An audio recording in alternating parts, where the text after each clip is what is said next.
So welcome everyone. My name is Lana Abu Qalbain, and I'm a technical engineer at the Emirates Green Building Council. So many of you by now know what's the Emirates Green Building Council, hopefully. And for those who do not, we're an entity or an organization that formed in 2006 to raise awareness on sustainability of the built environment. And it has come a long way, which is amazing. And that is because of all the collaborations that are happening between us and the private and the public sector. And as part of raising awareness, we have different technical programs. And the one dearest to my heart and why I joined the Emirates Green Building Council is the Emirates Coalition for Green Schools program, where we try to ensure that every child in the UAE learns in a green school within this generation. And we do so by tackling the building. So how the building operates, how it's built, its energy efficiency, water efficiency, and all that is related to the building part.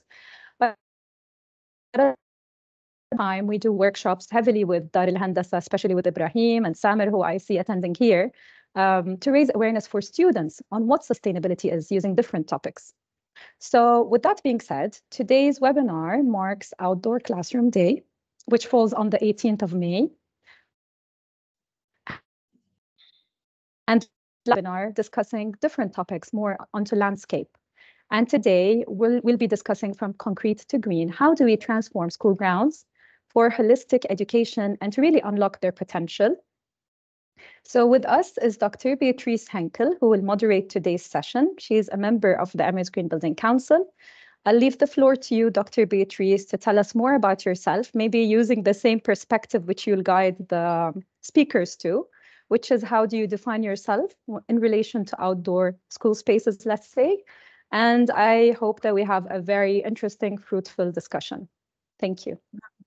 Thank you so much, Lana. And I could see while you were introducing the Emirates Green Building Council, some people were also clapping, you know, applauding and acknowledging all the efforts that you are doing in the country.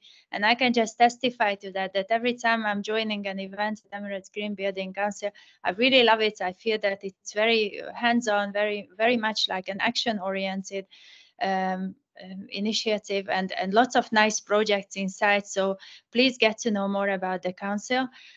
As well. What Lana didn't mention, and I would like to mention that there is also a women's council inside the Emirates Green Building Council, which is very special for two reasons, because it's women professionals, you know, in the built environment. So do get to know more about it as well if you are interested. For me, I would like to introduce you to myself, introducing you to two of my hats, two of the hats I'm wearing. One of them as an educator, you know, spending a couple of decades in education in a couple countries, and also somebody who is looked at different parts of the educational system, you know, so I was in very different segments of it. Worked in schools, school districts, teacher training, logistics, policy development, and mentoring, coaching programs, and a lot more. You know, but what was very interesting to me in the UAE is to see the schools and to see the environments and to see where students study. And also, when I learned about this initiative within the Green Building Council, I was very happy that there is already lots of initiatives happening in the UAE, and there are also attempts to bring it together, to inform it, to raise awareness of it, because it's very important that our kids, they have a healthy environment to study in, and they also have a very good space, indoor and outdoor, that is really serving their growth. So I'm here as an educator, and the other half, I'm also here as an owner of an industrial hemp business where we create solutions from industrial hemp. So it's a wonderful plant that is carbon negative, can be used for 2,500 different applications, including building, including outdoor and indoor structural, non-structural elements, and many other textile and paper-based and plastic-based solutions as well. So I'm excited about the plants, and one application is what brings me here and gets me very excited about this conversation. Without taking the floor for any longer, I'm also curious, and I would like to start with Noor to tell us what brings you here and what is your connection to outdoor school spaces. Thank you, Beatrix. And first, thank you, Lana and EGBC, for inviting me to be part of this discussion today. It's a pleasure being with all of you and sharing thought on the topic. To introduce myself a bit more around that topic, I think there is several portions. I also have multiple hats as you do, Beatrix. The first one is I'm a human, same as everyone. And I think that the journey in looking at let's say the power of nature and nurturing minds is what makes us all equal, regardless of who we are in our professions, regardless of who we are as a family. So I would introduce myself as a human first, looking after each other and looking at the best way and focusing on all the aspects that make us or have the same equality and rights. The second is I'm a mother.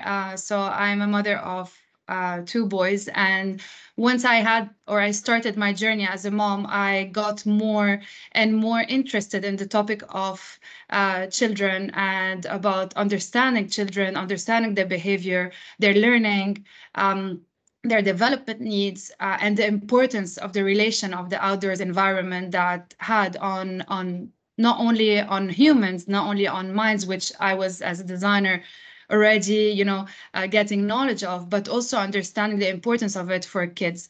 And once you understand, and you understand children and how children, let's say, the function or require, then you understand how you can design best spaces for them.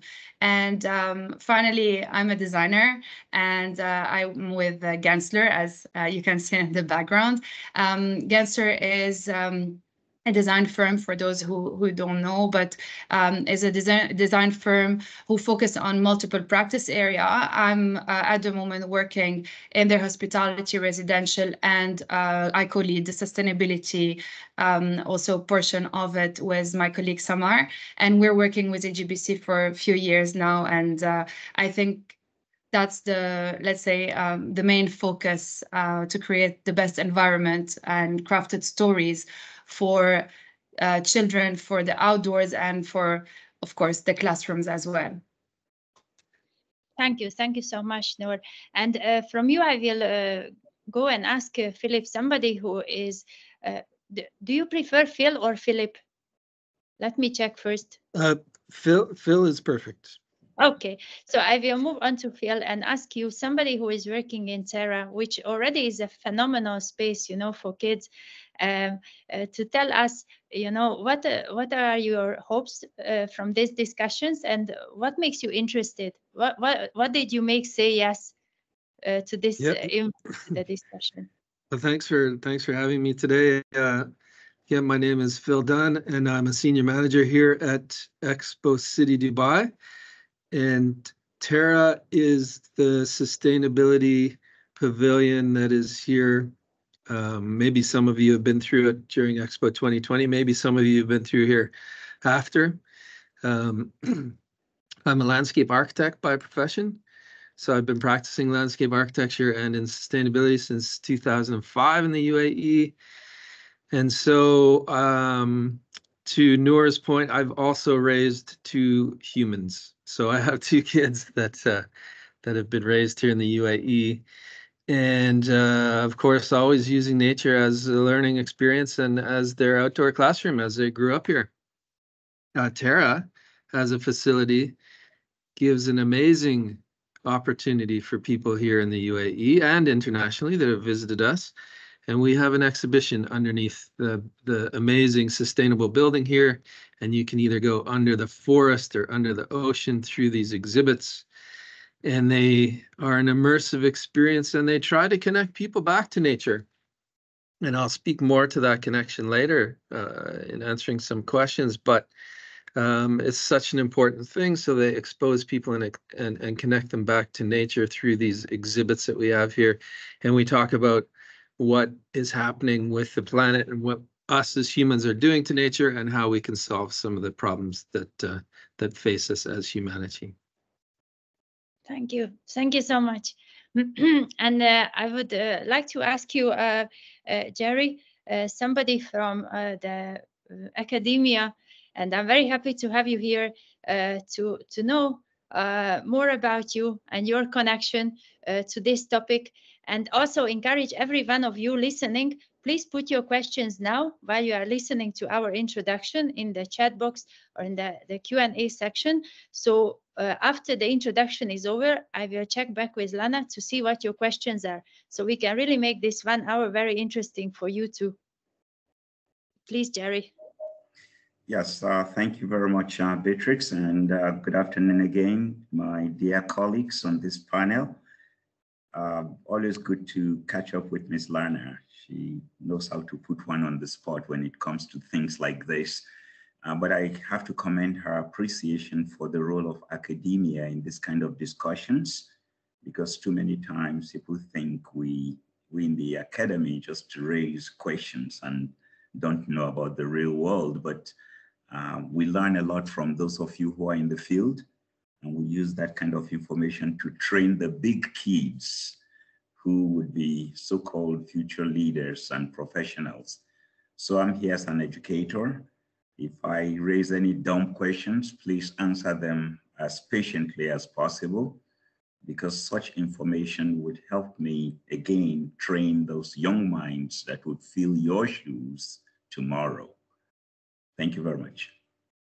Thank you. Thank you so much.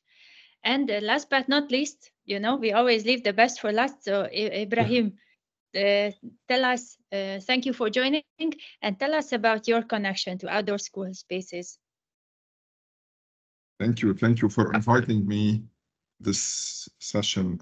I'm sorry, my voice a little bit. I'm a bit sick, but I'll try to elaborate for how is our relation with outdoor schools and our what we've been doing. And although my professional title states I'm a project manager, I'm an engineering consultant in the built environment, and transforming schools is my first priority passion that I invest significant amount of time to achieve. On a professional level, my work covers a large spectrum from project management, mechanical engineering, sustainability, and climate action advocacy. In 2012, I have partnered with the Center for Green Schools at the USGBC, and we started developing a sustainability movement program that focus on hands-on activity and transformation of schools to a more sustainable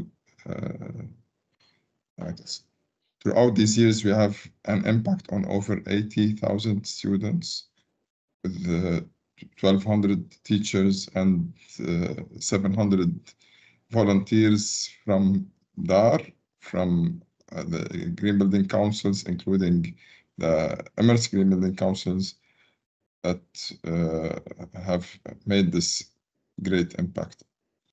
And my goal is to ensure that these the spaces support educational outcomes, promote well-being, and foster a deep connection with the environment. Thank you. Thank you so much. We will ask you more about those all those different kind of interesting programs that you have designed, you participated in, and created in and outside the UAE later on. But now I will go back and just check with you, Lana, to see if we have questions that we want to know about, you know, and if, what kind of questions they are. Is there a connection among them? So far, no questions, but wishes for Ibrahim to get well soon. So get well soon. Yeah. Great. Okay, so we prepared a few questions. You might have seen it if you joined early on. It was, you know, my screen was shared, and the first question that we start off with is just to ask you, Noor, a little bit about, you know, from the Gensler's perspective, and also your opinion on what kind of public and private partnerships can attract more attention to outdoor school spaces, and how they are being designed, how they are being utilized. What do you think? Great, thank you. So I think that the most important throughout my career, a bit more than a decade now, I've had the opportunity to collaborate with educators, with the client side, with architects, with landscape designer, urban, but also with the contractor, more and more the sustainability portion of it as well. And I think that the most important is the real collaboration, and it's the collaboration throughout the entire value chain. So this is the most important in order for us to have change, in order for us to impact, in order for us to create the spaces of tomorrow that our kids and the future generation need. Because if we do it just as a designer, and the developers and the urban designers and the master plan and everything is not, let's say, together collaborating into one goal of resilient design, of looking at solutions that are really focused on net zero, on prioritizing the sustainability design principle, whether it's using the native landscaping, the water. So it takes, I think, an army, a nice one, to make change happen. But it also, I think, and this is the most important, we need to be accountable as an industry, and we need to prioritize not only sustainable design principle, but actually measuring them. And we can't manage if we can't measure. And I always say that, and that's why I really believe in the power of certification. I really believe in the support of municipalities, of government being and supporting. And we know that, and we're lucky to be part of, let's say, a country that supports that vision, and that has that vision not only, like on a nice paper, but also makes it as a vision and a strategy to implement, and is helping us as a core to achieve higher targets and be leaders in the industry. And so that's what I truly believe. And then making sure that, we have a lot of constraint as designer in this, not only in this country, but in this region, because of, climate, and being innovative is what will make the outdoor classes something we can work on. So really we need, the whole core to work together. Yes. Can't agree with you more, that it's really about being on the same page and also looking in the same direction. Even when we mention the word sustainability, there's still like so many different interpretations of it. And you're right, it really needs that kind of a mentality, mindset, and approach where we are heading to the same direction and having the same values. And when I was listening to you, I was also thinking of, maybe it starts with what kind of questions are we asking. So because you, Jerry, mentioned questions, which is a word I love, I will ask you, what kind of questions are you asking among the staff when you are designing curricula for the students? What kind of questions are you raising with the students when it comes to sustainability and sustainable schools, sustainable outdoor spaces? Does it come up somewhere? Where does it come up? And I know it's many questions, but you see it's all pointing back to how is it present in the tertiary system? Yes, as human beings, we all know that there is a purpose for everything we have and everything we work with. And space is one of those very precious resources that we have as humans. And if we take a moment to think about the role of space in our lives, space is that glue between us and the heavens. Space is that resource where all our activities take place. Space it has that spiritual, physical, financial meaning. So way before sustainability and way before the fancy terms we use out there, space has been, I mean, the first settlement in the world, if for those of you who are spiritualists and religionists, the Garden of Eden was space, right? The greatest teacher in the world, Socrates, taught outdoors, right? And then when you look at the line of architects down the road, Le Corbusier says 3 things people look for in life, in their communities: sun, sky, and trees, open space. So what we're saying essentially is the students coming with all these questions, they're so fascinated, but critically they want to, because they're designers, they want to design functional spaces, places and spaces that serve humans. Those of you who are professionals at that, Phil, you know this well, Nora, you know this well, Ibrahim, you know this well. If places are not functional vis-a-vis people's needs, then they are useless. And function follows form. We all know that from Architecture 101. So students come in, and as instructors, we need to package their content. Of course, we do evaluations, and then we take their notes and we build this into the curricula and down to the syllabi. So there is this conscious approach, conscious awareness by educators to make sure that whether it's design, philosophical discussions, exercises, examples, space, and the concern of students are built into the curriculum. And if you look at any curriculum around the world, you will discover that, and in fact, you have to, if you check the principles, the basic principles of architecture, it's about the connection between humans, space, and the other resources. And let me end by saying this: all those other resources, whether it's money, whether it's your home, they all come from what? Space, and the resources embedded in space. So sustainability, if you want to use that term, is a cornerstone.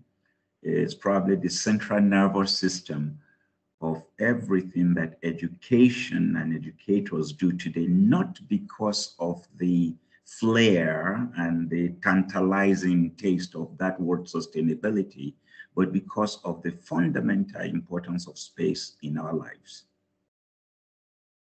Thank you so much. So many different perspectives on the word space, and it makes it maybe even more challenging to answer this next question. But anyhow, I'm going to ask you this question, Phil, is when it comes to spaces, and there are wonderful spaces, as you mentioned, in Terra.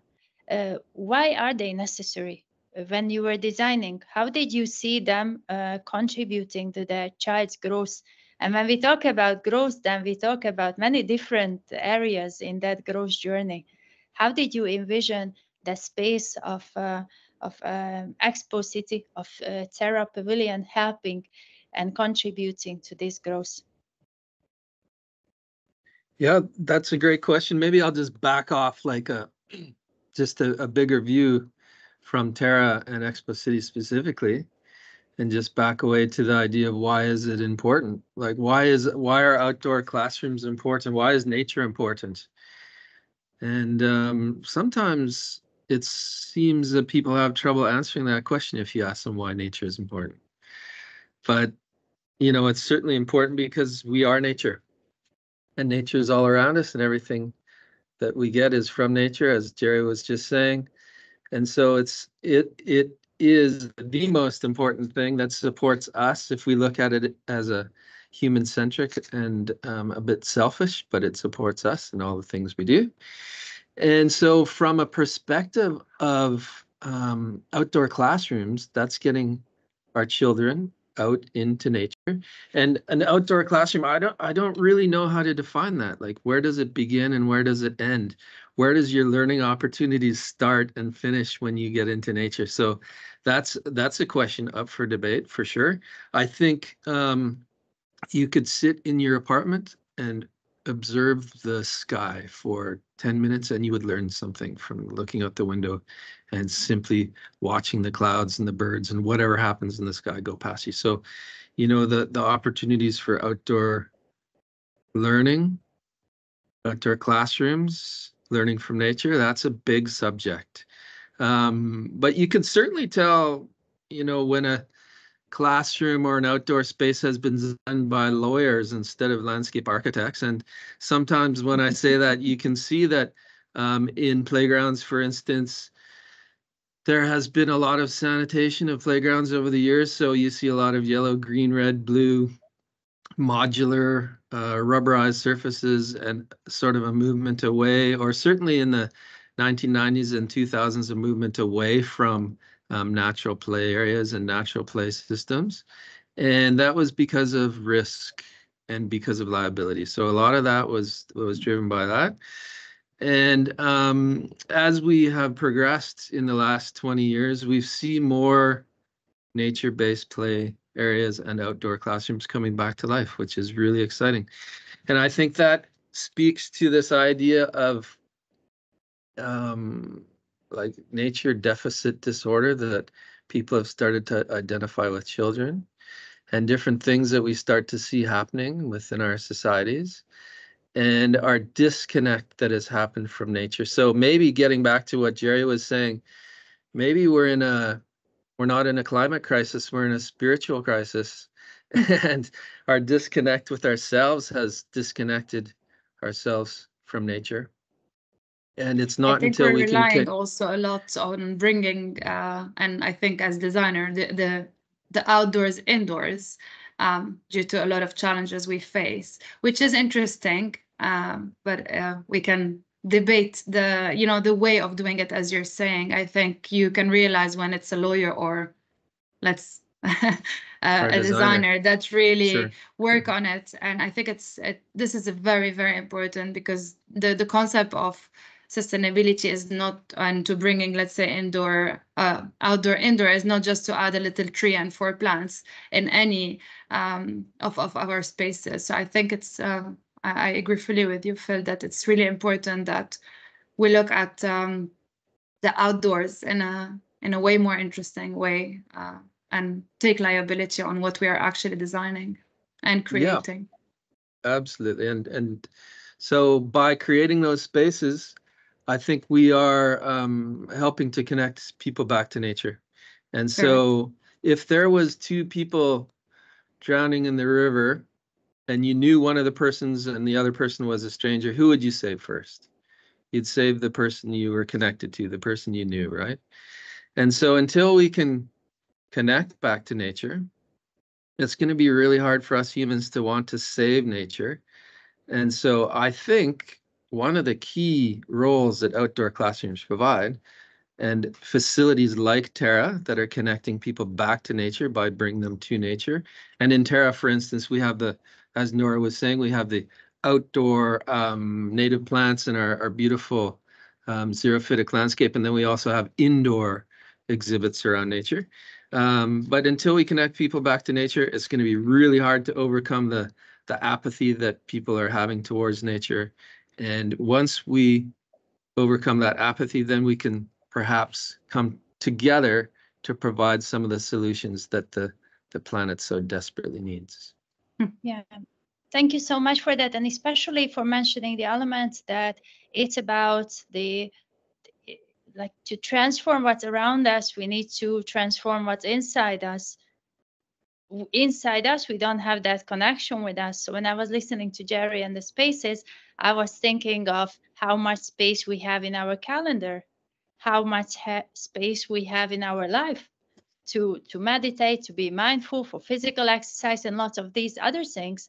Because what I see as a coach, I don't see that happening.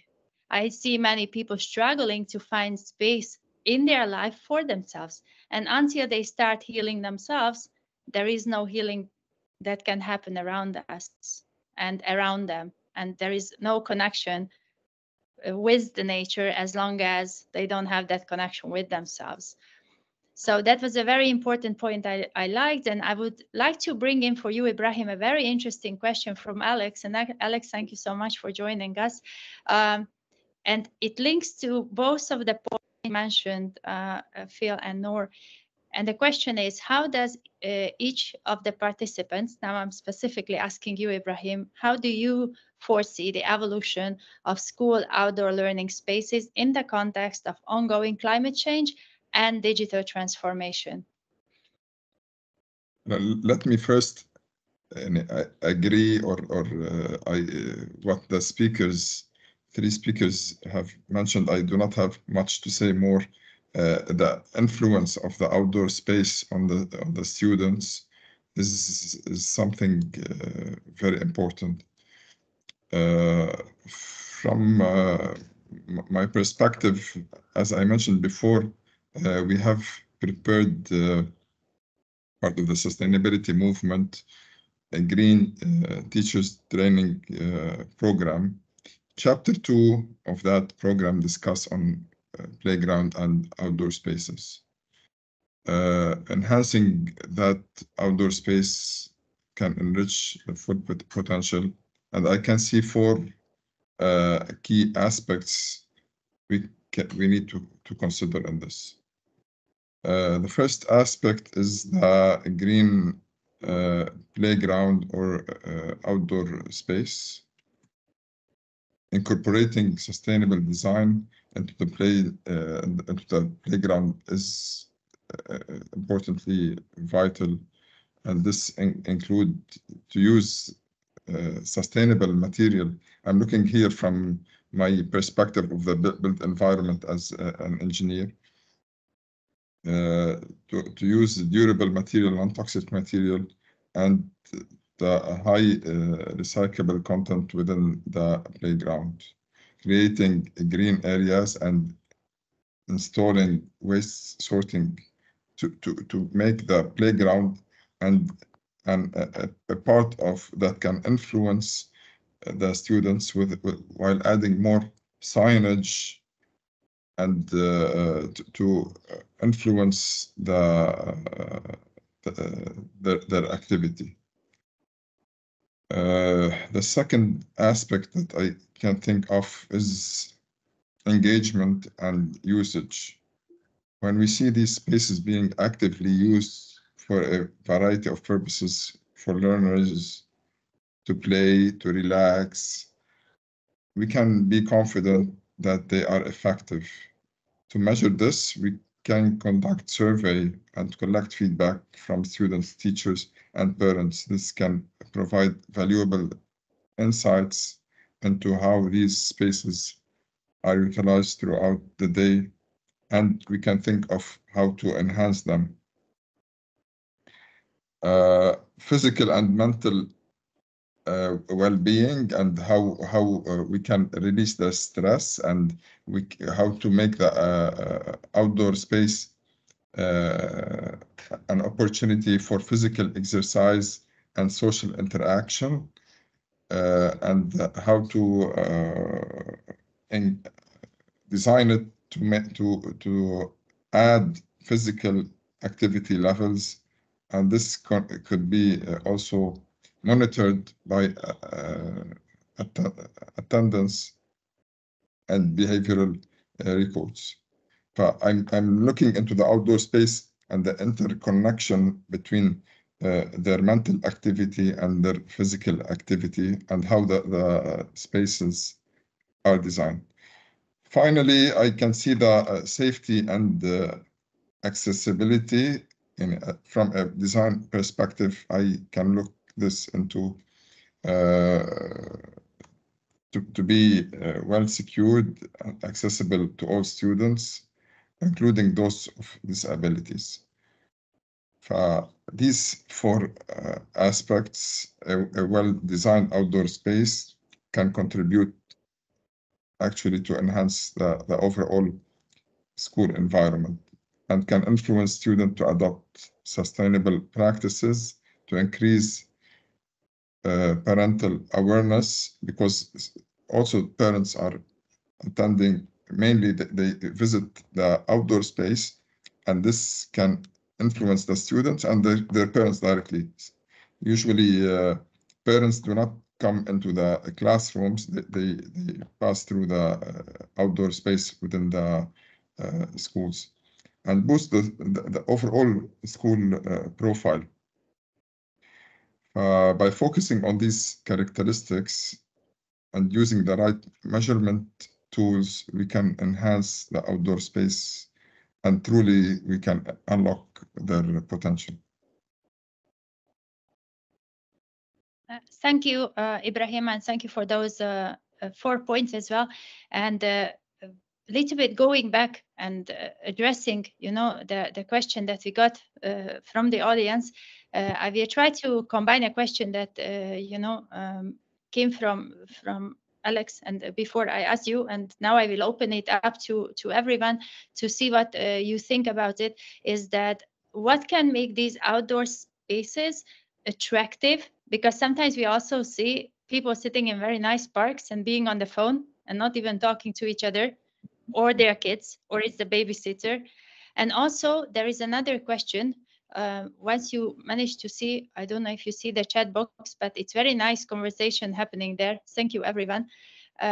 Also, how can it be designed in this region? You know, we have an extreme climate here, and we still want to bring in sustainable solutions. So these are the 2 dimensions of the questions, of the question I'm asking. What makes it attractive from the point of view of engagement and, you know, really facilitating that growth and all those dimensions? And the other is, how can we do it in this climate in a sustainable way? And any one of you can answer one or the other or both. And thank you for the questions, Iman. Let me take a quick, just a very brief response to both questions. If you look at space as a resource, it depends on how you use it. All right. Some of us go to restaurants, 5-star restaurants, and you have your spoon and fork and you just want to eat. You don't care about protocol and decorum. The point I'm making is this: if we look at space as a resource, the more important question is, what do you want to use space for? So when we talk about outdoor schools, the focus is education. And whether they're outside or inside, we have to make sure that that connection is very strong. They don't go out there just to lollygag. They go out there to learn. And it's the educational purpose. So if you go, Ibrahim, you go to your park in the morning to jog, the purpose is jogging, right? The space becomes a resource or an asset. Now, I don't know, and forgive me, I don't mean to be discriminatory in an age. I grew up in a generation where you just had open space. There was no facility, the 4 things Ibrahim mentioned, and you had fun. You played, you bonded, you learned, you develop all the soft skills that experts talk about: problem solving, critical thinking, collaboration. And you also came out physically exercised. Those days, there was nothing, the lawyers were not there to talk about risks and the issues that feel raised. But let's not lose, you know, focus of the fact that as a resource, responsible use is important. And the more there are people who want to use these resources, the more we need to negotiate the rules of use. And this is where government comes in. So it's not lawyer versus architect, financiers versus environmentalists. It's about the dialogue, the kind of communication dialogue we're having to set the rules of the game and hopefully get the policymakers to adopt and endorse those so that everybody plays by the rules. Now, I do not buy into this idea of climate in this region as an issue. It's not an issue. There are people who move into this region just because of the climate and they love the outdoors. So what are the guidelines, the parameters, the standards we we want to set as stakeholders so that those become packaged into policies and guidelines, and we all play by the same rules to use and enjoy this precious resource. That's my answer to those two questions. And if I can add, Thank- Jerry, I think sorry, Beatrix, but if I can add, I think we need to really focus, and this is the next evolution of the academic building, whether it's indoor or outdoor, but we need to be community centric. We need to look at not the campus, and we really need to look at you know, that the green initiative that are already in the motion. We need to look at how we can bring people again back together. We're talking about nature and outdoors and everything, that's great, but also it's to bring people together for the purpose of learning, which, Jerry, you're making a point. And the most important, I know you're not happy with the climate maybe comment, but I think it's a real challenge for us as designer, and maybe a lot of people are moving to our, let's say, area because of the climate. However, we face a lot of challenges because when we are designing, and that, let's say, that challenge became an opportunity for us as a designer, because we are now finding solutions, right? And this is how you can say, okay, it's not a lawyer that designed it, it's really a designer that thought about it and looked at the process. And this is the most important today when, and thank you all for the questions on the chat box, but when you look at how do you make, or let's make an outdoor class usable throughout the year, whether in a harsh climate environment? We're not the only country that are having climate, hard climate situation. We are seeing that climate, let's say, the climate issue in a lot of other countries that didn't have, you know, all the nice summer we have throughout the year. We're not complaining definitely about it, but I think we need to look at how we're designing, how we're positioning the buildings, how we are looking at the canopies, the shading, the green roof. What can we do for the ventilation? What can we do with the engineers in terms of HVAC systems? And what can we do with the facade engineer? As designer, I'm talking because I come from that background. But what can we do for the facade in order to bring in the natural environment, let's say the natural ventilation inside our buildings, but also, you know, like it's a holistic approach that we need to have a look at, and it always has to be about people, because we are designing for a community and we have to follow. And once we are doing a collaboration and we are creating spaces that are collaborative and we are designing spaces for everyone's use, this is, I think, when you are looking at the outdoor learning, whether it's a class, whether it's just a space for kids to nurture, whether it's a place for, you know, like kids of whatever age to become more social. I think these are the key points. It's not only to have a one-to-one, and digital is part of our life. Unfortunately, people on their phone is the reality of today, whether we want it or not.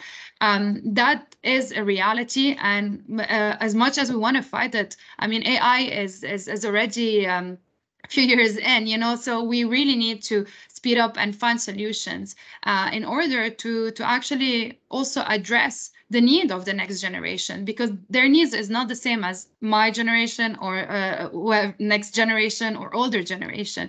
So we need to really design for future generation, because that's where we're looking at the learning at the classroom, which are the other, you know, younger people we're looking at. Noor, I just want to add something. The influence part of the designer, when the designer is looking or designing the aspects, the influence, how every aspect can influence the kids or the parents, and they can learn out of each and every part of this. Definitely. Yeah. Definitely. Maybe, and I'll just chime in my 2 cents here. I see so many questions on the side, and as a landscape architect, I could talk for hours on this subject about about indoor outdoor spaces and about how do we design spaces for the climate here and all those sorts of things. As a Canadian, you know, we have 4 months of very harsh cold climate, but 8 months of nice climate, and it's sort of the inverse here, right? You have 8 months of nice climate and then 4 months of summer. So there's, there's always climates to issues to deal with, doesn't matter where you live.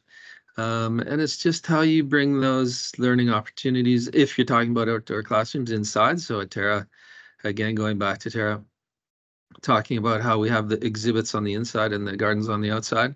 But I just wanted to bring one example of using and infusing sort of the digital world and the landscape and learning together, which is citizen science, and using something like iNaturalist, which is an application that is on the phone, and it brings people out into the landscape and out into nature, and you document the nature that's around you. So you document the flora and the fauna, and it geotags it. And you can take a picture, and AI recognizes perhaps what the picture is and helps you identify the species.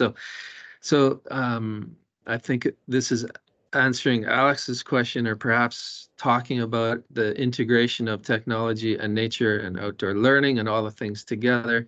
And there's so many opportunities and so many things that we don't even know that is going to happen into the future. So many opportunities we don't even understand with AI that's coming through. But at the end of the day, I think to tie it together, it's that idea of these spaces and how we use them and who they're designed for, and what that means for outdoor learning and outdoor classrooms is that there is at times an intentional layer of programming that needs to be applied on top of it. So, a facilitated layer of learning that can be brought to these spaces that helps guide and direct what wants to happen. So again, using Terra as an example, we facilitate that learning in different ways. So we have an educational program that is facilitated in some of the spaces. So we actually help the children or the visitors learn about the objectives we want them to learn around sustainability and nature. And in other places, it's open, it's unfacilitated, and they can go through that journey and find the things they want to learn themselves. But I think it's, in a way, it speaks to all the points of what you said. Sometimes we design for things and sometimes we don't, but we help facilitate that learning. And that's the role of a good design and a good educator, is the facilitation of putting those opportunities and those chances and choice architecture in front of people to make them have that ability to choose what they want to do when they go through a space. Beatrice, let me just say, Ms. Noor, the question about our harsh climate I didn't find that offensive at all. Very nice question, but the point, and I think Phil made my point in terms of the Canadian example. Let me say that for you three practitioners, there is incredible talent, incredible experience, incredible creativity, incredible technology out there. So the question becomes, how do we harness your I agree with you capacity? fully, Jerry. I agree with you fully. That's what I was saying, that the challenge of this climate is not for Dubai, it's for the world.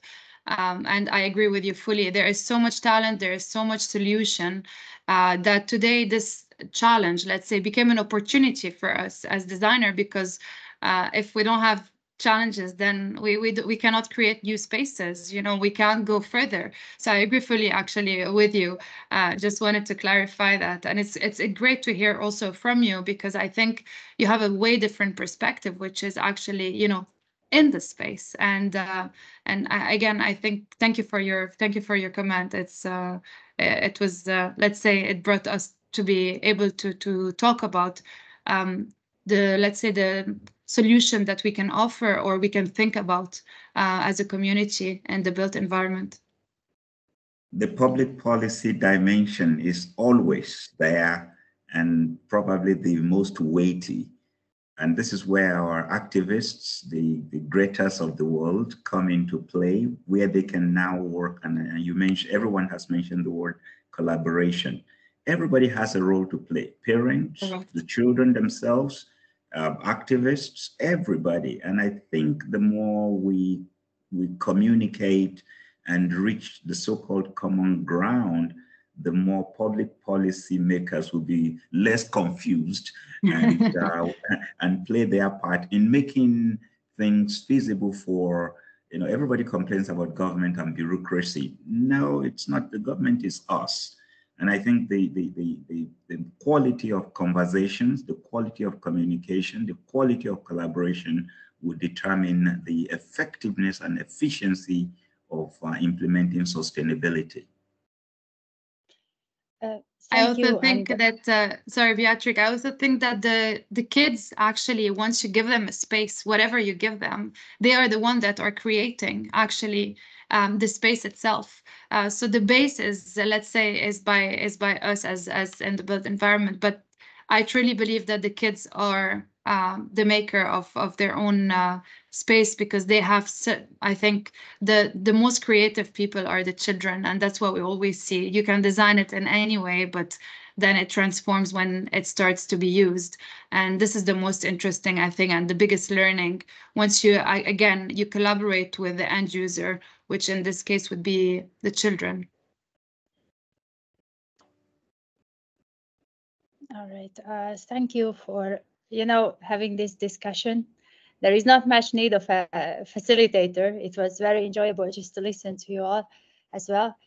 Probably just a final round of question would be from my end to see, and many of you mentioned the community and the quality of collaborations. And the question coming up from what will inspire people to take action as human beings, to identify that each one of them has a role and they want to play the role and they want to contribute for the shared good, for the common good. So what are those elements, things that you guys think of that will help people to take action? Well, I can start off. I mean, my answer is always this very similar when I think of action and responsibility and climate change. And it goes back to that idea of connecting. If we're talking about nature, it's about connecting back to nature. So I don't think that we'll see a lot of people en masse taking action towards climate change until two things happen. One, something affects them drastically in their quality of life that is coming from climate. Or two, they are connected back to nature, and in doing so, they develop a willingness and a wantingness to do something about the current apathy and the current trajectory that we're on now. So like by connecting back to our fellow humans and to nature, I think that will allow us to come together to want to do something about it and to overcome this feeling of perhaps helplessness or this, in some instances, climate anxiety that people are facing and want to tackle it. And that is, in a way, done through going into nature, connecting back to it, and experiencing these physical experiences to facilitate that change. Right. And Lana mentioned a very nice word in the chat of co-designing and co-creating, which is beautiful. Thank you. I think if we look at the theme of today's conversation, which is outdoor learning, when this whole movement started in, I believe, in the UK, there was some reasons by those who pioneered this initiative. This was around 2011. Now, if you look at the 1950s, the forest schools in the Norwegian, in the Nordic states, there were reasons. What are our reasons in the UAE and the GCC? And this is for you, Ms. Lerner. You need to trigger that next of conversation where you develop, and I would call it a UAE or GCC model of outdoor school learning. And that's going to address some of the questions that were raised earlier about climate and the issue of risk that Phil raised. Parents today can be very difficult stakeholders. So, Ms. Lerner, can we take Terra, for example, and develop an outdoor school learning model that then can be sold to parents, sold to policymakers, sold to insurers, sold to banks, so that there is this contribution of resources to make the model work. Because we can talk all we want, and it's good. There's advantage to talking, but the connection would be what you see out there. So if we want to emulate the UK or the Nordic states in carving out our model of outdoor school learning, what would that animal look like, and how do we sell it effectively? And that's just my parting gift for you, Ms. Lerner. I love it. I mean, you just gave us a great project to work on with Expo, and I see Sheena as well here. So let's take this on, because in my opinion, it's exactly that, and you feel it. I mean, I've been to Terra, to the outdoor spaces, and it really shifts when you're walking in the other parts of Expo and when you go walking around Terra. You feel that it is cooler, there is a breeze, there is shade, kids are more excited to do things there, just because it is naturally, it really serves that purpose and it's doing it well. So exactly, taking a real case study, an example that is working, rather than just saying what we need to do, showing what's really working, and then building on that, in my opinion, makes a great business case. So why not? Thank you. Thank you. Noor, Ibrahim.